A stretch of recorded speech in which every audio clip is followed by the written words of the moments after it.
آج کا ہمارا موضوع ہے طوائف۔ عورت ماں ہے، بیٹی ہے، بہن ہے، بہو ہے، بھابھی ہے، غرض ان تمام روپ میں اس کا کردار بہت شاندار ہے، لیکن عورت کا ایک روپ طوائف کا ہے۔ طوائف معاشرے میں بہت معمولی مقدار میں پائی جاتی ہیں۔ یہ کردار معاشرے کا ایک ناپسندیدہ کردار ہے۔ یورپ کے مفکرین کہتے ہیں کہ ہر مرد کے اندر ایک قاتل چھپا ہوتا ہے اور ہر عورت کے اندر ایک طوائف پائی جاتی ہے۔ جب وہ انتقام لینے پہ آتی ہے یا اپنا مفاد حاصل کرنے کی کوشش کرتی ہے تو وہ طوائف کا روپ دھار لیتی ہے، جبکہ مشرق کے مفکرین کہتے ہیں کہ ہر عورت کے اندر ایک مقدس ماں پائی جاتی ہے جو پورے معاشرے کے لیے ایک اللہ کا دیا ہوا خاص تحفہ ہے۔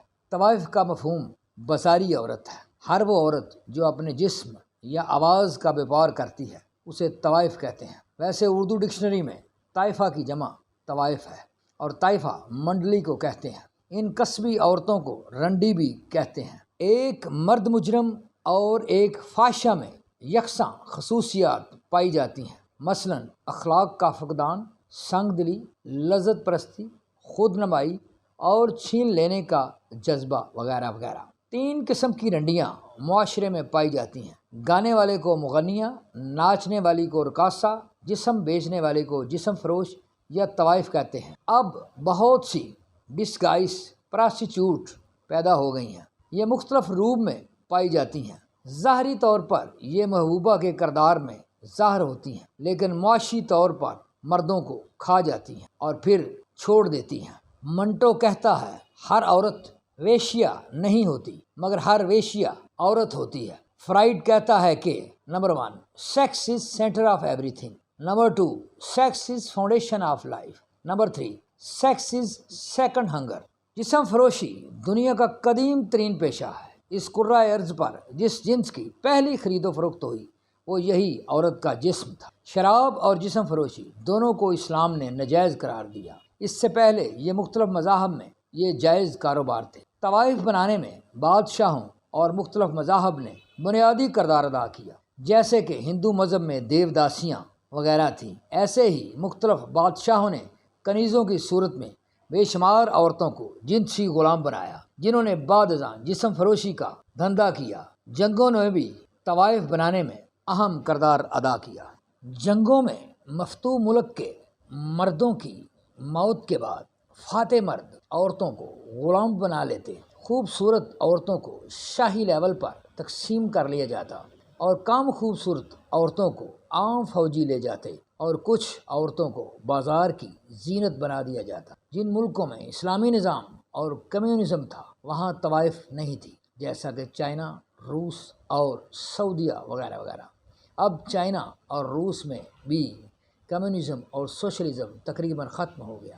اب وہاں ماڈرن جنس فروشی ہو رہی ہے۔ آج کل طوائف کے شعبہ میں جو عورتیں داخل ہو رہی ہیں ان کی جو وجوہات ہیں وہ کچھ یوں ہیں: نمبر 1 انتہائی افلاس، نمبر 2 خامدوں کی ترغیب، نمبر 3 نفسانی خواہشات، نمبر 4 بری کمپنی کا اثر، نمبر 5 بد کردار یا نشئی ماں باپ، نمبر 6 بے وفا عاشق، نمبر 7 اغوا، نمبر 8 والدین سے ناراضگی، نمبر 9 گھریلو جھگڑے، نمبر 10 شوہروں سے لڑائی، نمبر 11 سوشل میڈیا معاشقے، نمبر 12 مخلوط تعلیم، نمبر 13 ملازمت، نمبر 14 خاندانی پیشہ، نمبر 15 شوقیہ، نمبر 16 اتفاقیہ، نمبر 17 امیر بننے کا شوق، نمبر 18 فلموں اور ڈراموں میں ہیروئن بننے کا شوق، نمبر 19 متفرق وجوہات۔ طوائف کے موضوع پر کامیاب انڈین فلموں میں امراؤ اجاندا، بازار اور منڈی ہیں۔ بر صغیر کے بڑے چکلوں میں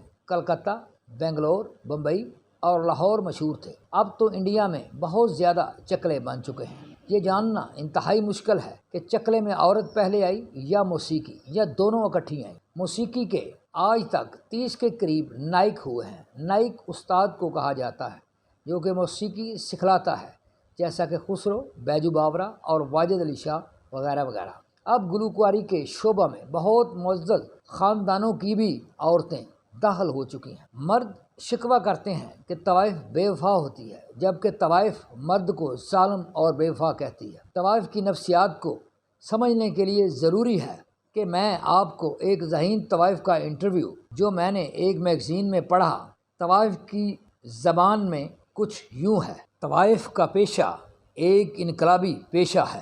عورت نے پیدا کیا مردوں کو، مردوں نے اسے بازار دیا۔ طوائف نے ہر دولت مند سے مزدور کی محنت کا انتقام لیا ہے۔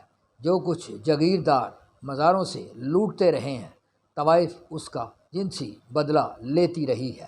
ایک سرمایہ دار ایک عورت کی عزت سے کھیلتا ہے، اس کے جسم کو کھاتا ہے، اس کی عصمت دری کرتا ہے، اپنی بیوی سے بے وفائی کرتا ہے اور طوائف سے وفا کی امید کرتا ہے۔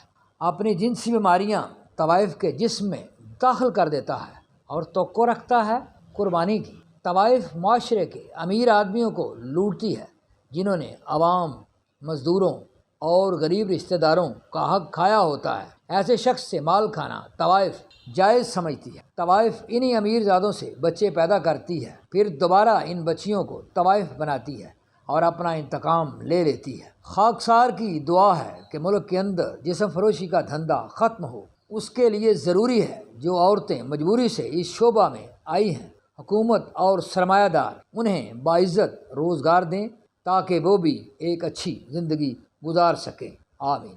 Please like, view, subscribe and offer your valuable comments on my YouTube channel TSC Tarak Sir channel. Thank you.